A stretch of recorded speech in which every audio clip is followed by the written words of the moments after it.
Welcome to Feed Your Soul with Serena, a space to reconnect with yourself through mindset, movement, and honest conversation. If you've been feeling disconnected from yourself lately, or you're starting a new chapter, then you're in the right place. I'm Serena, and each month we'll explore what it means to come home to yourself, one conversation at a time. Let's do this. Well, here we go. Episode number 1, coming home to yourself. Thank you so much for joining me today on the Feed Your Soul podcast. I didn't know when I would be starting a podcast again. I filmed and produced 8 episodes with the Tell a Story Hive. It was called Feed Your Soul, and I interviewed 8 amazing guests that shared awesome stories about where they're at in life and just life transitions. A lot of people have been asking me, so Serena, are you starting up a podcast or are you continuing on with it? And nothing really sparked my interest to carry on until last week I went on a walk with a girlfriend of mine that I hadn't seen in a very long time. Now, she's in her mid-50s, and the first thing she looked at me and said, I did something last night. I said, what did you do? She goes, I quit my master's. And I looked at her and I was so excited for her. And I'm like, I can't be more proud of you for making a decision. And without knowing the whole story, I could sense and feel her lightness. And I think it's because we go through our life constantly working and grinding it out and saying like, how can we achieve more? How can we be more?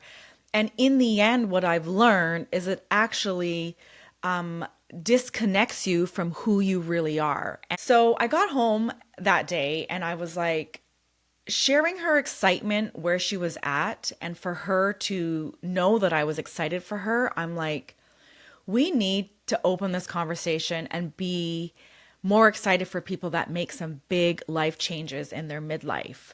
Because there's a point in your life where you come to, you just don't know who you are, where you want to be. And it's very mind-blowing to take a step back and be like, I need to figure out who I am again. So coming to that point of disconnect is something that we're going to talk about today. And I'm not sure where you're at in your life, but if things are starting to feel like very overwhelming and you're like finding yourself on autopilot, like you just wake up in the morning, you do your thing, and then all of a sudden it's the evening, you're in bed and you wake up and it's basically repeat. You know, you find yourself in this movement, and then at one point you might be like, oh my gosh, like, is this where I'm supposed to be right now? It's a very interesting feeling. And I came to that feeling in my life at a crossroad when I had to make a big decision about Soul Studio. Soul Studio was my life. Like I didn't imagine my life without it. I didn't imagine my life without the grind and the work and the 24/7. But things were starting to happen to me. For example, my body was breaking down. My hips were stuck. My neck was stuck. And then every day it just felt like I was just running on that hamster wheel, and I'm like, something needs to change. I started doing meditation, and before I made the decision to close Soul Studio, I really had to turn inward to really find out what is the decision that is going to be the best decision for me to make in terms of closing Soul Studio. So I want to share a meditation that really flipped my mindset into this whole new direction. And it's on Insight Timer. So if you don't have the app, make sure you download the Insight Timer app. It's a meditation app. It has many amazing meditations. And I discovered Berg's. And the meditation was called Honoring What Matters Most. Now, Berg's is a guy who I believe was in the fashion industry. He was in the corporate environment. But when you listen to him in his meditations or his motivational talks, I was like, wow, like, listen to this guy's voice, like serene, simple, doesn't feel like he's rushing. So going back to his meditation, there was something that he said that just triggered me. And I think it was like knowing something needs to change and then your willingness to make that change. So making the change rather than knowing that you need to make the change and you don't make the change. And then he also said something about living a simpler life. And I think that really just sat with me. And I was thinking about like my life, and I was like, wow, like something does need to change. My body is giving me signs. Things aren't lining up anymore. As much as I don't want to make this change, I'm going to have to make this change. So I made the change. And it was very difficult. That time I went through wasn't easy. But you know what? Change isn't easy. It's always messy in the beginning and it always levels out in the end.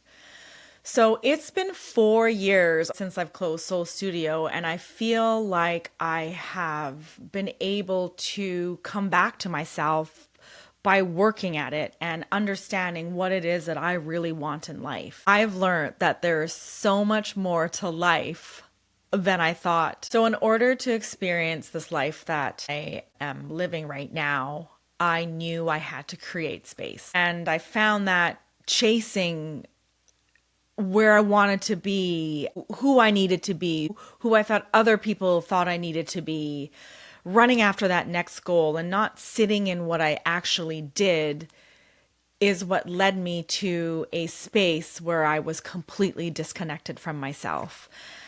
So creating space has been a huge thing for me. And I feel like when you create more space in your life or in your surroundings, you are able to free up things so more can come into your life. So I'm going to go back to my conversation with my friend. And the more we talked about it on our walk, what I loved was listening to her self-realizations. And I was so proud of her because she's like, I come home from work and I'm in the basement and I'm working. And she says, I barely am seeing my kids. I'm not taking care of myself.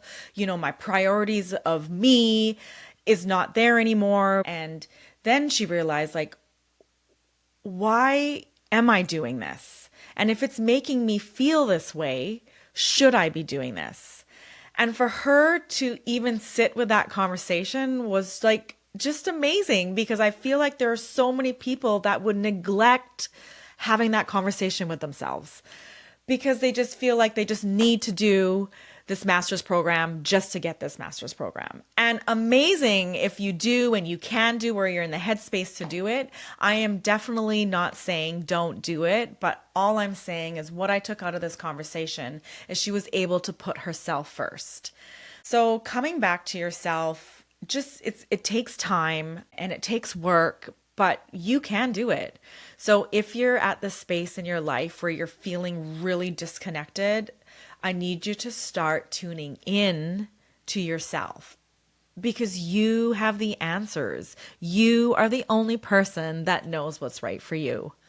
Not your husband, not your wife, not your friends, not social media telling you what you should do and what you shouldn't do.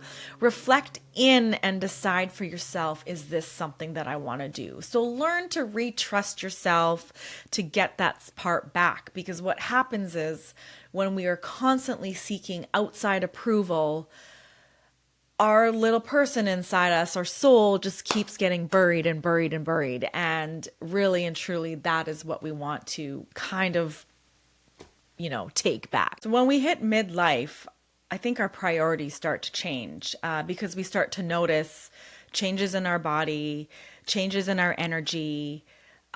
We notice shifts in what we're doing, and we get very, very overwhelmed. And I think that's why people call it like the midlife crisis, but you really have to start tuning in to understand where you're at in life. And now maybe your goals are going to change because you can't work that hard anymore, or you're too tired, and deciding that you want more peace in your life. And I think that's why I was so excited about my friend telling me this, is because I know the path she's headed down, because in the end of this transition, she is going to be such a different person and is going to feel way lighter. And not only that, she's going to be able to prioritize herself again, which is the most important, because if you don't prioritize yourself, how can you be a good spouse or a good mother or a good friend? And so I'm excited for her to come back to herself, but it's going to be a journey. But she made the first decision, and that was to make a change in her life.